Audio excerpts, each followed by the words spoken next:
Friends, chapter 18, verse 21. So it states,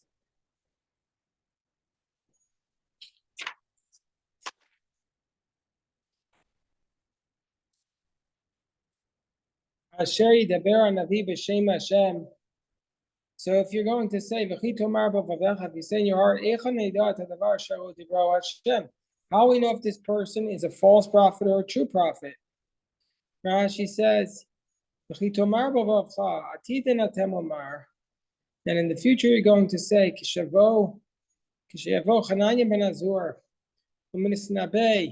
when Hananiah, the son of Azur, is going to come and prophesies, that he's going to say that the utensils of Babylon are coming back quickly, meaning to say, oh yeah, you're in exile, but it'll be very short. And Jeremiah will stand up and cry out to the pillars and to the sea. He's going to say, no, that we're still going to be exiled again. That even though Yechaniah was exiled, we're going to be exiled again. So, now we brought to Babylon with the exile of Tzidkiyahu. So you're not going to believe him. How do you know if he's telling the truth or not? Chapter 18, verse 22. We're in chapter 18, verse 22. So they're asking the question, how do you know if this Navi, this prophet, is telling the truth or not? So the verse tells us, Asher yidaber Navi b'shem Hashem. If the prophet speaks in the name of the God, davar, and the matter does not happen, davar, and the matter does not come. Asher dibro Hashem, that God did not speak about, Bizadon dibro Navi, then the Navi sinned when he spoke. Lo tagur mimenu, you should have no fear of him. So how do you know if the prophet is telling the truth or not? If he speaks in the name of God, and if when he speaks in the name of God, it doesn't happen. Rashi says, Asher yidaber Navi v'yomar, and he says, Davar zeh atid lavo alechem. Says, it says, this matter is destined to come upon you. And then you see it doesn't happen. That means God never spoke it. So kill him, because he's a liar, he's a false prophet. If you're going to say, this is only applicable about somebody who speaks about the future, but not all prophets are speaking about the future. Let's say a prophet says, God told me to tell you to do this and this and this. Well, then how do you know if he's a true prophet or not? He says, it says, I'm speaking in the name of God. They already told you, if the prophet comes to tell you something to violate a commandment, don't listen to him. Unless you're certain he's an expert, that he's righteous. Like Elijah. Elijah did something which was not commanded. What did he do? He brought an offering of a bama, b'shas isur abamos, during the time of the prohibition of the altars. In order to restrain Israel from idolatry. Everything goes according to the needs of the moment. To breach the fence. That's why it says, listen to him. So if a prophet tells you to violate the Torah, you don't listen unless you know that the prophet is an expert. Then he can violate the Torah in order to strengthen Israel, but that's very dangerous. What about Shabtai Tzvi? People thought he was an expert until he wasn't. But he didn't prophesy, he didn't say Kol Amar Hashem, and that's Shabtai Tzvi? Yeah. He didn't say, thought he "Thus did. saith the Lord." Are you sure about that? Almost, but what I was going to say about even Elijah was that Elijah did it himself. He didn't tell other people, "You must sacrifice on Mount Carmel." He did it himself. So if he was liable for death, he was willing to take that responsibility. But there are very few prophets who ever told us to do something that is against the Torah. Hosea married a prostitute, and Hashem told him to divorce her. And Ezekiel lied on his side for 385 days and probably didn't daven in the minyan or learn Torah during that time. But it's very rare that a prophet tells us to do something against the Torah. Okay. But Rashi says Rashi gives the example of Elijah. Okay, well, now let's see what the next verse says. Lo sagur mimenu. You should have no fear of such a prophet. Lo simnat mecha. Do not hold yourself back. Melamed alav chova. Don't be afraid to judge him harshly that he's guilty. V'lo tirau anesh alav. Don't be afraid of being punished because of him. Meaning to say, don't be afraid to say, "Oh, I can't punish him. He's a prophet, or I'll be punished because I attacked him." No, if he's a false prophet, he's a false prophet.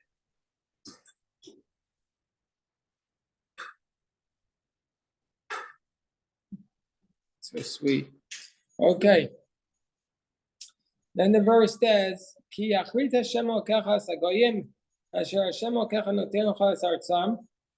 When Hashem will cut down the nations that God gave you their land, v'rishtim yashavta b'areim v'vatayim, and you inherit them and you dwell in their land, in their cities, and in their houses.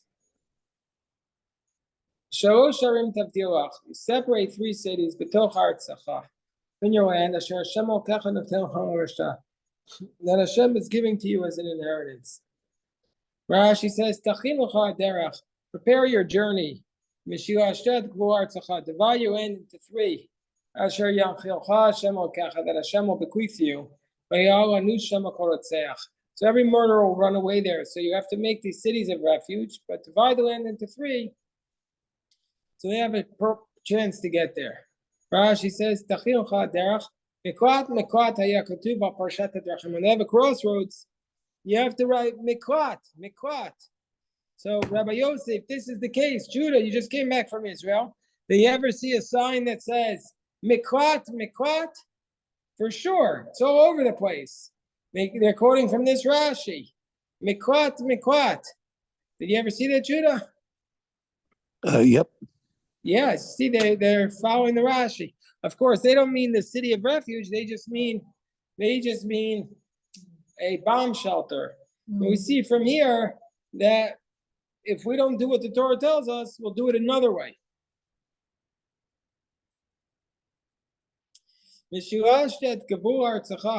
Divide your end into 3. So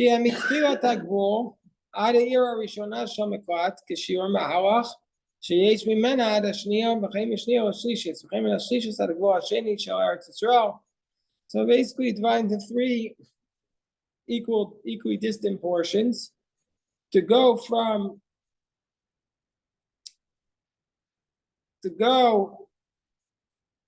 the beginning of the boundary until the first city of refuge is like the first to the second, and that's like the second to the third, and that's like the third to the final border.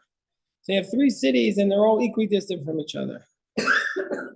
And what's the example of the Ari Miklat? Who goes there? This is the law of the murderer, Asher Yanus Shama, who should run there, Vachai, in order to live, Asher Yakes Rayeh, one who strikes his friend, B'vlidas, without any foreknowledge. He didn't despise him yesterday or the day before.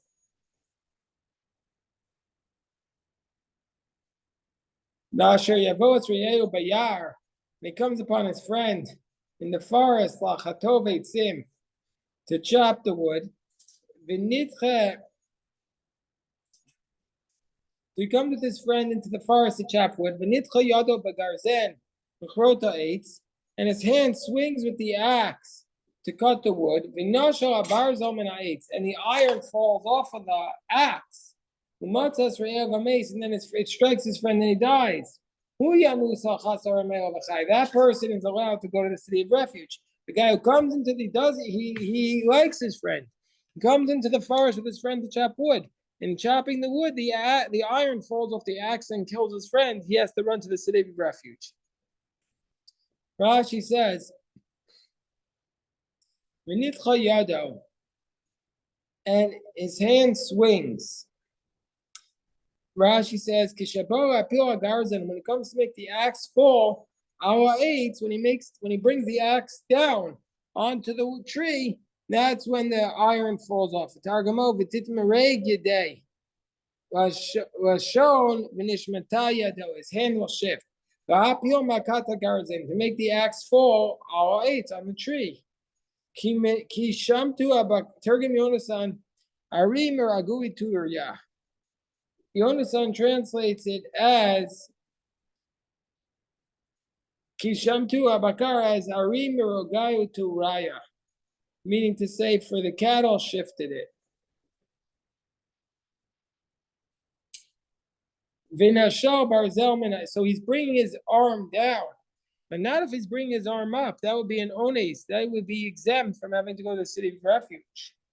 And then when he's bringing his arm down to strike the wood, the iron slips out of the wood.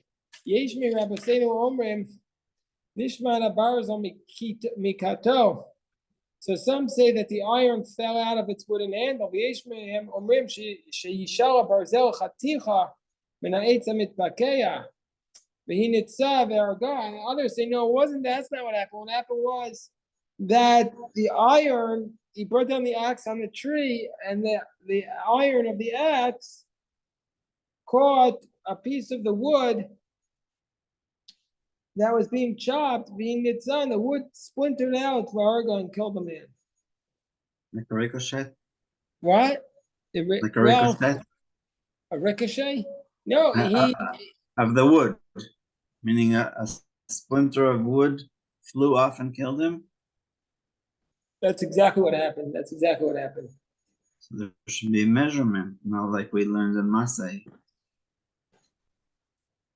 Yeah. So you have to see how big could this piece of wood actually be? This is like OSHA. They should have been prepared for this.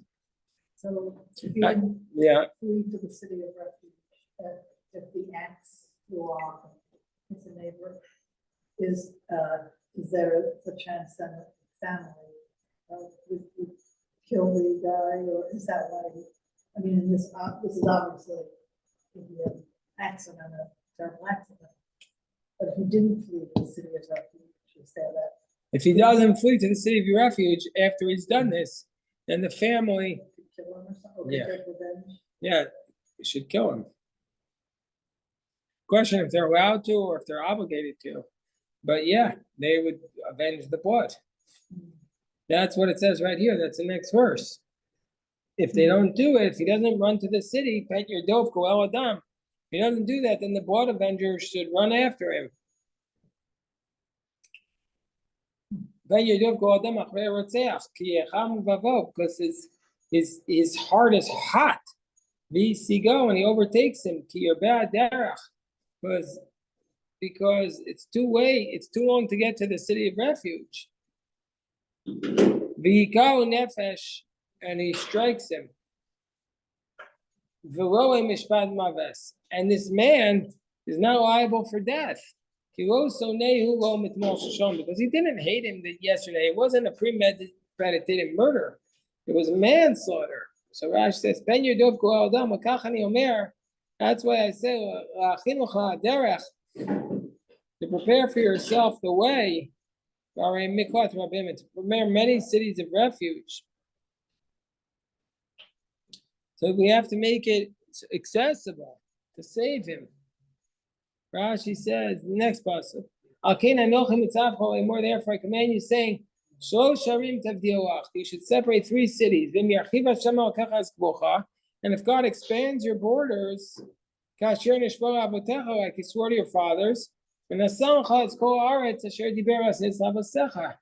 going to give to you all the land that he spoke to your fathers.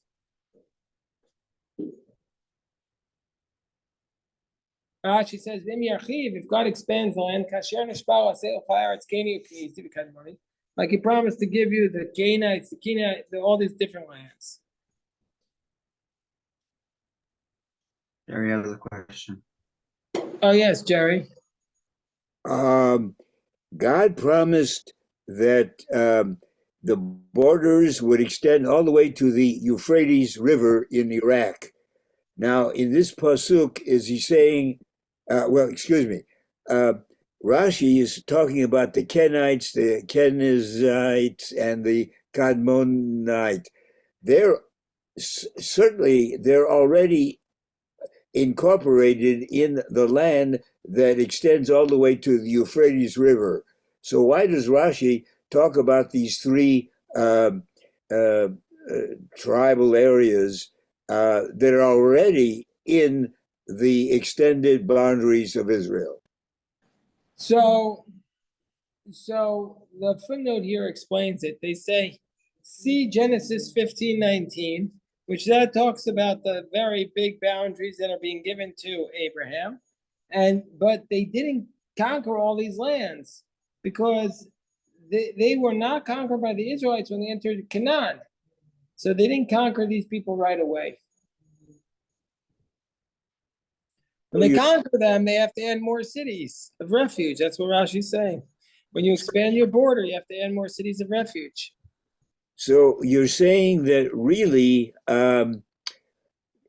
for Israel to have the extended land up to the Euphrates, the Jews, even today, will have to go out to war to capture those lands in order to reside in them, as was promised to Abraham. Is that what you're saying? Well, I don't know. It's not 100% clear what exactly was part of the biblical promised land of Israel, whether it includes the Mesopotamia. There are certain verses that imply that, and there are other verses that imply that that's not the case. So I'm not really feeling qualified to answer that at this point. But I know a little bit about the Indian, and it's a little bit of a discussion there. Well, what this Rashi is saying is that as you conquer more areas, you have to add more cities of refuge to make sure that everybody who's there has an opportunity to escape before the blood avenger comes upon them. By the way, I want to just say that on Rosh Chodesh is 2 days this week, Thursday and Friday. Thursday we'll daven at 7 a.m. for Rosh Chodesh. But Friday, because it's the second day of Rosh Chodesh, and we blow the shofar, and we recite Psalm 27. So on Friday, we're going to daven at Nate's at sunrise. 6:03 start, 6:23 is Nate's, and we'll be sounding the shofar. So you won't want to miss that, my friends. You won't want to miss that. I mean, maybe you will want to miss it, but I don't think you'll want to miss it. So then the verse tells us, I don't know what time we'll do the Daf Yomi on Friday. I guess we'll do it after davening. So let's just say like around 7:15 we'll start the Daf Yomi. Maybe. Yeah, 7:15 we'll do the Daf Yomi on Friday. Friday morning, 7:15. So the Gemara says, and not the Gemara, the verse says, and if you do this, you will not spill innocent blood in the midst of your land that Hashem your God gives to you as an inheritance. And then the blood will be upon you. You have to set up the cities of refuge, or it's going to be your responsibility. Says the verse, but if this was a man who you despised, the Arav lo, and he laid an ambush for him, and he got up upon him, and he struck him, and he died. And he runs to one of these cities. Rashi says, because he hates him, he wants to attack him and do an ambush.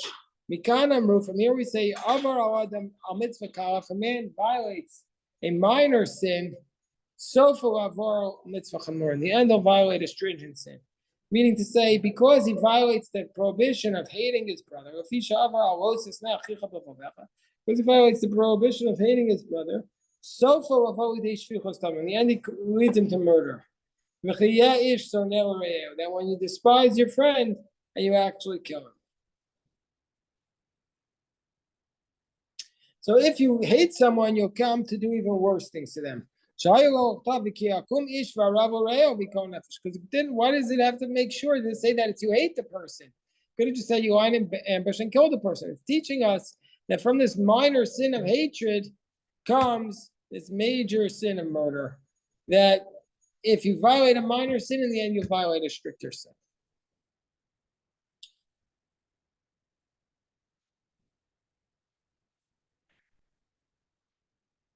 Yes, Jerry. Now, if this murder was created because one man hated the other, the murderer cannot utilize the cities of refuge, correct?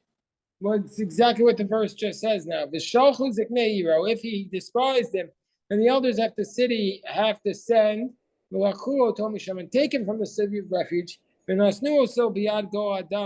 then give him over to the hands of the relatives, and he's put to death. Meaning to say, if he kills intentionally, the elders have to come and get him and make sure that he doesn't take refuge in the city of refuge. The sanctuary city is only a sanctuary for people who sinned accidentally without premeditation. Okay. While the court assembles, this murderer is hanging around and accessible to the avenger. In other words, before his case can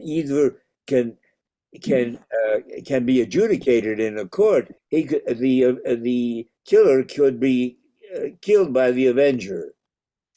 Yeah, but he would be in the city of refuge, so he wouldn't be able to be touched. And I guess they would watch him and protect him until then.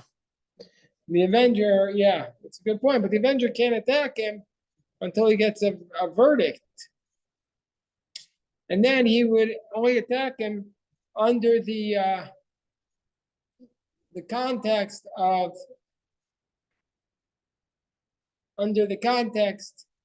adjudicated case in court. Then the relative would be the one to put him to death.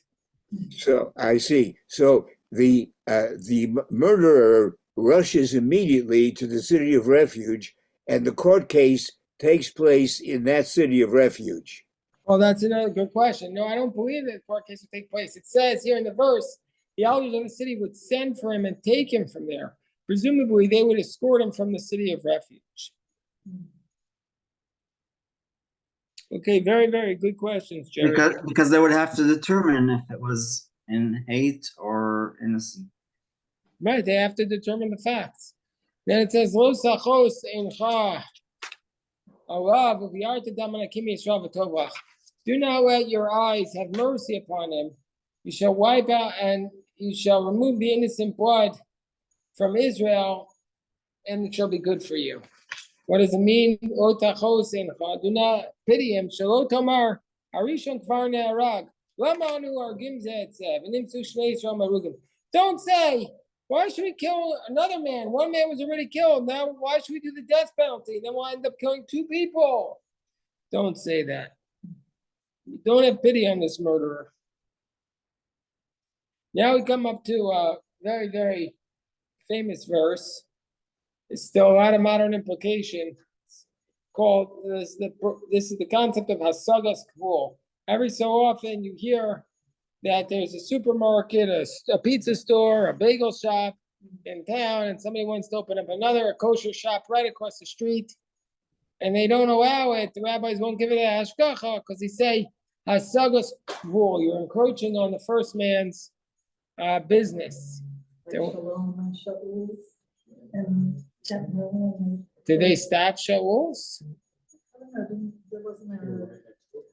Yeah, I don't know what the source. I should know, but I should know what the source. But because they were in a fight, I think that's all water under the bridge at this point. Yeah. All right, let us stop in here at this point. We'll stop here to daven mincha. Big shkoyach to everybody. Shkoyach.